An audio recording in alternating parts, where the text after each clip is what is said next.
Welcome to the Standing Up to POTS podcast, otherwise known as the POTScast. This podcast is dedicated to educating and empowering the community about postural orthostatic tachycardia syndrome, commonly referred to as POTS. This invisible illness impacts millions, and we are committed to explaining the basics, raising awareness, exploring the research, and empowering patients to not only survive but thrive. This is the Standing Up to POTS podcast. Hello, fellow POTS patients and beautiful people who care about POTS patients. I'm Jill Brooke, your horizontal host, and today we have an episode of the POTS Diaries, where we get to hear the tales of others in our community. So today we are speaking with Jessie, who has kindly volunteered to share the tale. Jessie, thank you so much for being here today. Thank you. So let's start with the easy stuff. Where are you? What is your age? And what are some basics we should know about Jessie? I just turned 26. I've been born and raised in Washington. I live in a really nice area called Kirkland. Some basics about me? Yeah, I don't know. That's pretty basic. Okay, tell us about Kirkland. What is it known for? What is it like? Kirkland is known for being a very fancy area with lots of activities to do and a beautiful waterfront and beautiful people. Wonderful. What kinds of activities do you like to do there? I like to go down to the waterfront. There's like a lot of yachts out there, so you can look at the yachts or kind of walk around. You know, there's all these restaurants. There's also some beautiful little trails every once in a while. So all those sorts of things. Great. Okay. So what are some things that your friends or family would say about your personality? My personality, that I am pretty funny. That's one of the first things that people tell me, that I'm funny, that I have a little bit of gallows humor. Let's see what else, that I'm nice and caring. Okay. So tell us, what are you passionate about? Oh, I am passionate about a lot of things. I love psychology. That's probably one of my favorite things, is psychology, mental health. I'm also very passionate about art. I love photography, specifically film photography. Excellent. What is your favorite film of all time? Let's see. That's actually a really hard one because there's so many different categories, but there is this vintage, I think it was called like Gaslit or something like that. It's about the psychology of this woman being gaslit, and it was in black and white, but the whole premise is about this light that gets turned on only when this man is in the attic or something, and it's a gaslit light. So it's just, I don't know, it's this nerdy thing. Yeah, well, that one's famous in the patient community because the gaslight is what made her think that she was going crazy. Yes, yes, so you know about it, gaslighting right? has been co-opted, and it's pretty relevant. Yes. Yeah, great movie. Okay, so if we were going to ask you to brag about yourself a little bit, what are you good at? You know, I'm a pretty humble person. I'm really good at communication, I would say. Communication, baseline, really good. Can talk to anyone, carry a conversation with anyone. People love to talk to me. I love to talk to them. So. Excellent. Let's get right up to your POTS journey. Did you have a life before POTS symptoms? And if so, can you give us a snapshot of what you were doing at that time? Yeah, I definitely did. So before POTS, I had a fitness journey. I did gymnastics, I did tap, I did ballet, I did softball, I did swimming. I wanted to become a lifeguard. But my passion was in theater and acting. So I had done a total of 6 years of theater, and I became a thespian. It's just an association when you put a certain amount of hours into theater production. I was doing all sorts of stuff. I was pointing towards that career of acting, and then I got sick. What was the first sign that something was wrong? Well, my grandparents took me to, it's just like a Walmart, but not.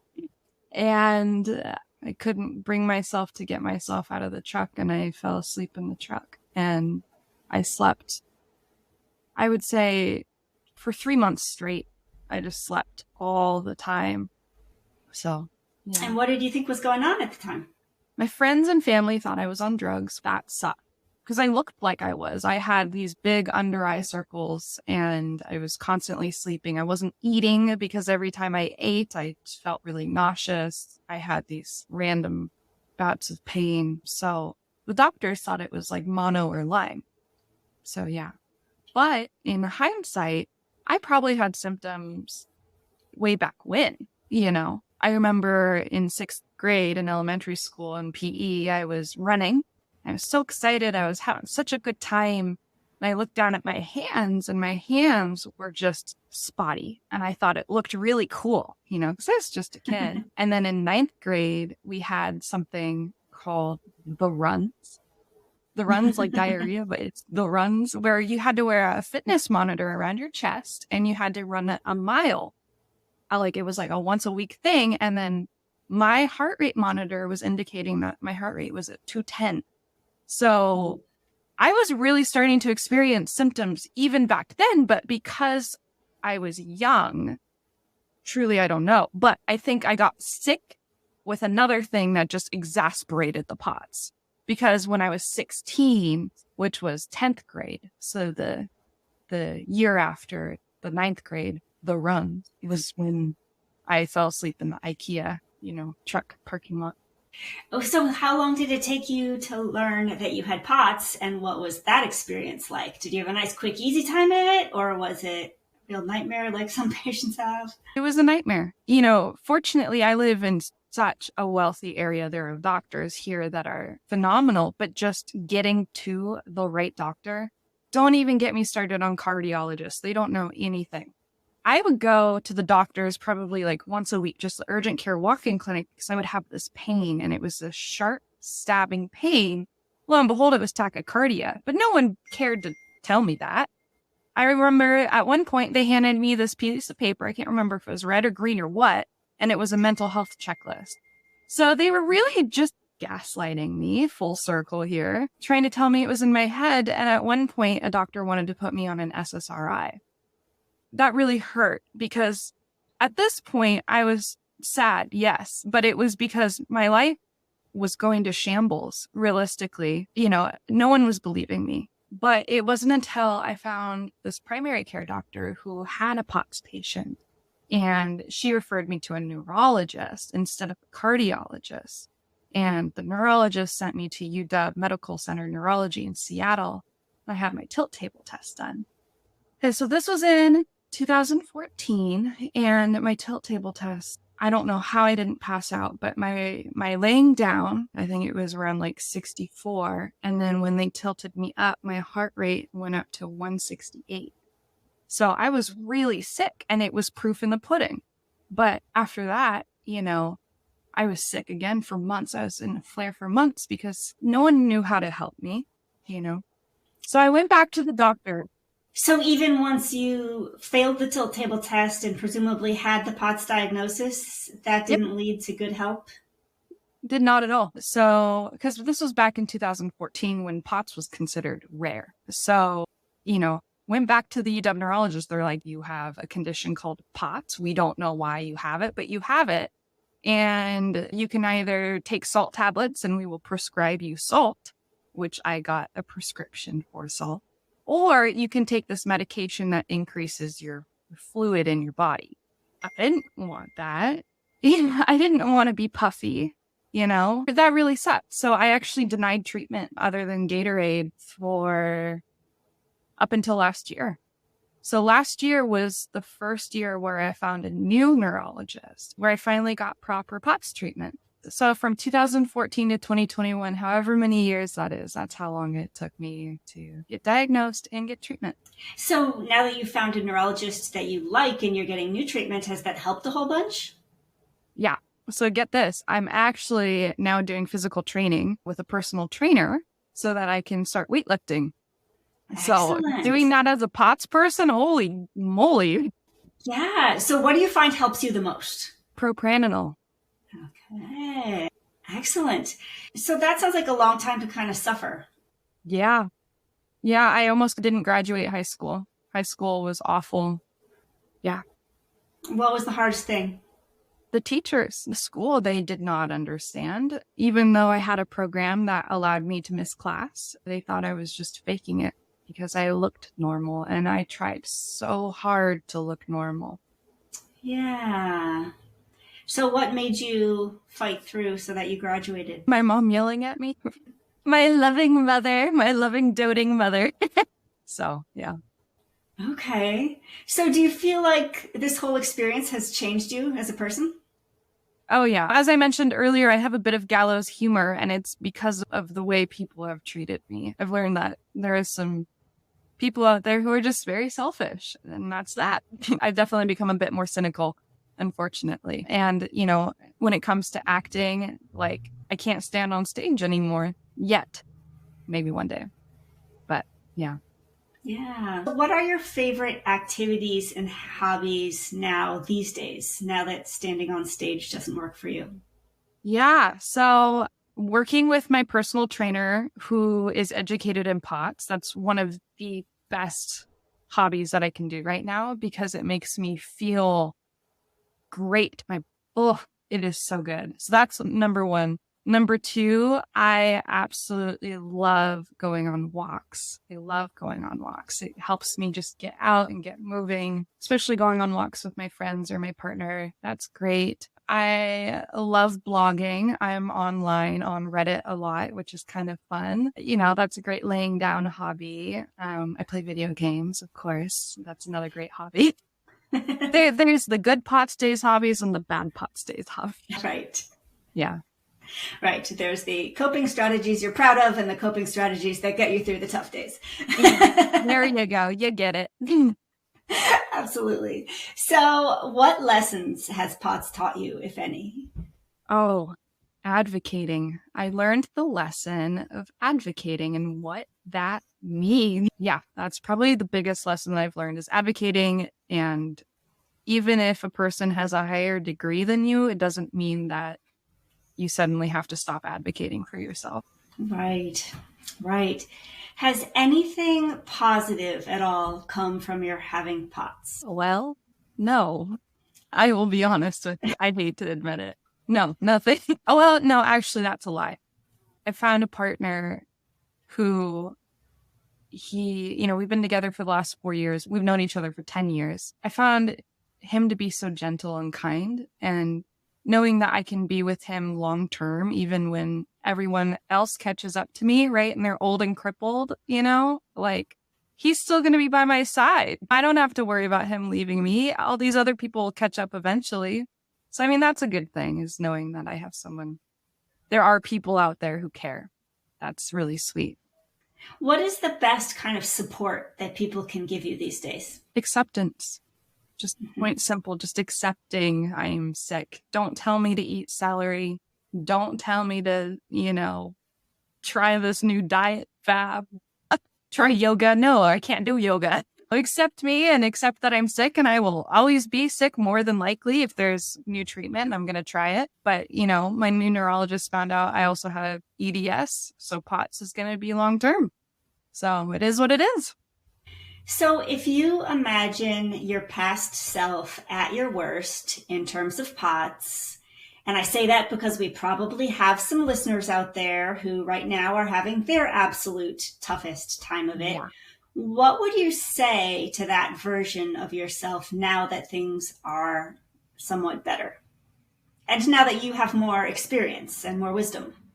Yeah. Well, the number one thing I would say is that you are not going to die from POTS. You will not die from POTS. POTS will not kill you. That is my number one. Number two, there are doctors who will listen to you. You cannot give up. Number three, compression stockings are your best friend. I love them.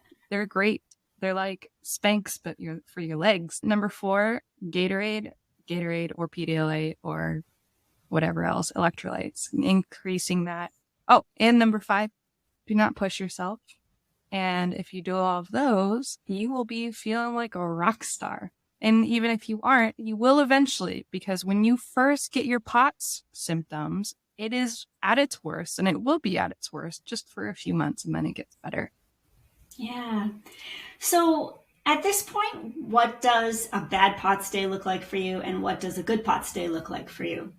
So good POTS day, I can go out shopping. I love shopping because sometimes the lines can be a little difficult when I'm out shopping. I can go out to lunch with my friends. I can go out on a sunny day. That's always great. Going on a walk after, just experiencing life without the constant nagging, like, hey, you might faint. That's a fantastic POTS day, especially if my body doesn't hurt. Those days are the best, and they're more frequent than not. I probably have 90% of those days nowadays, which is fantastic. And the other 10% on the bad POTS days, what it looks like for me is sleeping for 12 plus hours, just because my body's trying to recover, feeling tachycardia. That one sucks. And then fainting upon standing. Mm-hmm. So are you up for doing a speed round where we ask your poor brain to come up with the fastest answer? Just say the first thing that you think of. Yeah, of course. You might have to edit a few things. Okay. What is your favorite way to get salt? Gatorade. What is the drink that you find the most hydrating? Gatorade. What is your favorite time of the day and why? Oh, yeah. 7 p.m. because I'm not tired and my body's just waking up. Where is your favorite place to spend time and why? Anywhere by the water because it's refreshing and things are constantly moving. Mm-hmm. How many other POTS patients have you ever met face to face? 3. How many doctors have you seen for POTS? At least 6. What is a word that describes what it's like living with a chronic illness? Living in a cave. What is some good advice that anyone's ever given you? And it can be about anything. It doesn't have to be about health, for example. Failure is your path to success. What is something small or inexpensive that brings you comfort or joy? Ooh, crystals. I like finding rocks. Fun. Yeah. Okay. Who is someone that you admire and why? Oh, there are a ton of people I admire. Lady Gaga, believe it or not, I admire her. She has this documentary out where she discusses her chronic pain, and I really look up to her. Yeah. What is something that you're proud of? Myself. What is the toughest thing about POTS? Other people. Can I probe further and ask what it is about the other people? Yes, you can. Lack of acceptance, judgment, mostly. Mm-hmm. What helps you fall asleep, if anything? Yeah, so I have the hyperadrenic POTS, so I can't fall asleep easy, so I have a prescription for diazepam. What gives you energy when you need it, if anything? Gatorade. What is a gift that you would have sent to every POTS patient on Earth if you had infinite funds? Oh, heck yeah. Okay, so I don't know how to say it. It's the JBOST compression stockings that are super expensive. If I could send that to every single POTS patient, I would. Very nice. I've never tried the brand. That's a good endorsement. Okay. Can you finish this sentence? I love it when... I love it when I get to go swimming. I hate it when... I can't sleep. People might suspect I'm a potsy when... They see my legs and they're a completely different color than my body. Have you ever had to sit or lay down in a weird place because of POTS? And if so, where was the weirdest place? So I used to work retail sales, and there was this little cubby in the back that was the retail window. This is a bit of a story. Anyways, I had a boss and she didn't understand POTS, and I don't think she believed me. So she said I wasn't allowed a stool behind the register until I had a disability accommodation. So one time I was about to pass out. So I went behind this little cubby, and these windows faced this really busy road. So I had myself propped up against a wall with my legs propped up against the window, and everyone driving by saw my pants just so I wouldn't pass out, you know? I had to hide back there from my boss, and that was that. Oh, doing what you gotta do, though. Yeah. Okay, I just have a couple more questions. Cool. What do you wish more people knew about POTS? That it's real. It is real. I said earlier that I'm on Reddit a lot. I found this form for doctor students. I can't remember what it was. And they were discussing how POTS is not real and that it's a psychology issue. Specifically, they were talking about how there's not even a proper code when it comes to coding insurance with POTS. Really well, for one wish thing, that there will be soon, but for another thing, boy, so insurance codes are now the gold standard of what constitutes a real diagnosis. Huh. Yeah. Oh boy. Yeah. We still have some work to do, huh? Yes, we do. And is there anything you would like to say to your fellow POTS patients out there who may be listening? You're doing good, kid. You're doing good. Everything will get better. I promise. It might take some time, but you're doing everything you can do, and you're doing good. Yeah. And last question, what made you decide to let us share your story today? I have so much experience with POTS, and good experiences, meh. Bad experiences, yeah. Helpful tips, got a ton of those. And I just really feel like it's time for me to start sharing those tips because I need to stop being selfish and I need to share them. So if you were going to share your top 3 tips, have you shared them already or Advocate for yourself, Gatorade and compression stockings, and accept medication. Right on. Yeah. Well, Jessie, thank you so much for sharing your story and your insights. Of course. We really appreciate it. Yeah. And I know that everybody listening wishes you only the best going forward. Thank you. And hey, listeners, I hope you enjoyed today's conversation. We'll be back again next week. Until then, thank you for listening. Remember, you're not alone, and please join us again soon. As a reminder, anything you hear on this podcast is not medical advice. Consult your healthcare team about what's right for you. This show is a production of Standing Up to POTS, which is a 501c3 nonprofit organization. You can send us feedback or make a tax-deductible donation at www.standinguptopots.org. You can also engage with us on social media at the handle Standing Up to POTS. If you like what you heard today, please consider subscribing to our podcast and sharing it with your friends and family. You can find us wherever you get your podcasts or at www.thepotscast.com. Thanks for listening.